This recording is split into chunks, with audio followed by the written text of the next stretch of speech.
2024 թվականին գործազրկության մակարդակը նախորդ տարվա համեմատ աճել է 1,5%։ Այսօր ազգային ժողովում ասել է ֆինանսների նախարարը։ 2024-ին 13,9% գործազրկություն է եղել։ Փոխարենը նախարար Հովհաննիսյանի պնդմամբ միջին աշխատավարձն է բարձրացել, ինչը նշանակում է, որ քաղաքացիների իրական եկամուտներն աճել են 6,1%։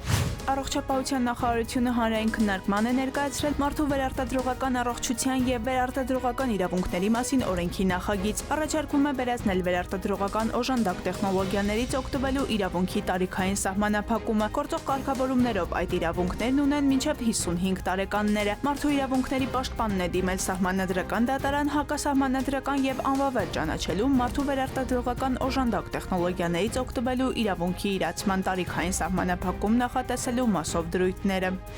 Անհայտ անձիկ Մոսկվայի Յարոսլավսկի երթուղային կայարանում հայ տղամարդու են առևանգել։ Կայան է մտել սև մեքենա, որից մի քանի տղամարդ դուրս են եկել, բռնել 40-ամյա հայ ազգի գործարար Արեգ Շչեպիխինին և տարել անհայտ ուղղությամբ։ Նա հայտնել է, որ առևանգողները չեչեններ են եղել։ Նրան տարել են քաղաքից դուրս, կտանքների ենթարկել, հարցաքննել։ Չեչնիայի իշխանությունները առևանգված հային մեղադրում են մուսուլմաններին նրանց կրոնն ու արժանապատվությունը վիրավորելու, ծայրահեղական կոչեր անելու համար։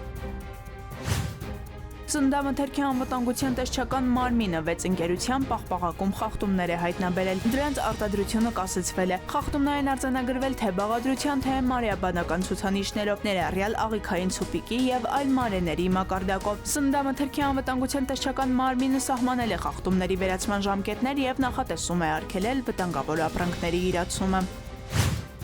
Հայաստանի ներկայացուցիչները 1 արծաթե և 3 բրոնզե մեդալ են նվաճել Ասիայի և Խաղաղօվկիանոսյան երկրների ինֆորմատիկայի միջազգային 19-րդ առցանց օլիմպիադայում։ Այդ օլիմպիադային 36 երկրի ավելի քան 860 աշակերտ է մասնակցել։ Ըստ կարգի մրցանակային տեղեր են շնորհվել հաշվի առնելով յուրաքանչյուր երկրից 6 լավագույն մասնակիցների արդյունքներ, իսկ միջազգային նախկին 18-րդ օլիմպիադայից Հայաստանի թիմը 1 արծաթե և 1 բրոնզե մեդալ էր բերել։ Հասմիկ Անտոնյան, ժամը լրատվականի համար։